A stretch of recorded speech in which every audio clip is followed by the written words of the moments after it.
ఈరోజు స్వాతంత్ర దినోత్సవ వేడుకలు జరుపుకుంటున్న ఈ శుభ సందర్భంలో తమిళనాడు నుంచి ఒక లారీ వస్తూ మన యొక్క జాతీయ జెండాను వాడి యొక్క లారీకి 2 టైర్లకి మ్యాట్లుగా వాడుతూ ఆ యొక్క కలర్స్ని వేసి మ్యాట్ని వేసి వస్తున్న తరుణంలో తమిళనాడు నుండి మన హైదరాబాద్కి అంటే ఆంధ్రప్రదేశ్, తమిళనాడు, ఆంధ్రప్రదేశ్, తెలంగాణ రాష్ట్రాలను చీల్చుకుంటూ వస్తున్నాడు వాడు. కానీ ఏ ఒక్కళ్ళు కూడా మన జాతీయ జెండాను గుర్తించకపోవడం నిజంగా నాకు చాలా బాధాకరంగా అనిపిస్తుంది. నేను దాదాపుగా ఇది 50 కిలోమీటర్ల నుంచి ఆ లారీని చేజ్ చేస్తూ వస్తున్న తరుణంలో ఒక్క కారు కూడా దాని మీద ఎటువంటి స్పందన లేకపోవడం నిజంగా బాధాకరంగా అనిపిస్తుంది.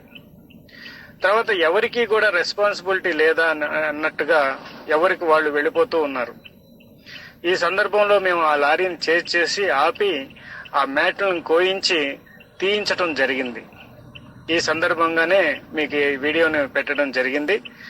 ఇలాంటి సందర్భంలో ఎవరైనా తెలియక కానీ తెలిసి కానీ చేశారా అనేది మన టైం వేస్ట్ అవుతుంది అనుకోకుండా తప్పకుండా ఇలాంటి వాటిని మీరు ప్రతిఘటించి అట్లాంటి తప్పిదాలు ఏదైనా జరుగుతున్నా మన గౌరవప్రదమైన మన జాతీయ జెండాకి అవమానపరచడం అనేది నిజంగా ఎప్పుడు జరగకూడదు.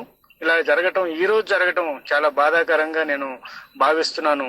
దీన్ని ప్రతి ఒక్కరూ స్ఫూర్తిగా తీసుకొని ఇలాంటి తప్పిదాలు జరగకుండా చూడాల్సిన బాధ్యత పౌరులందరికీ ఉందని మనవి చేసుకుంటున్నాను.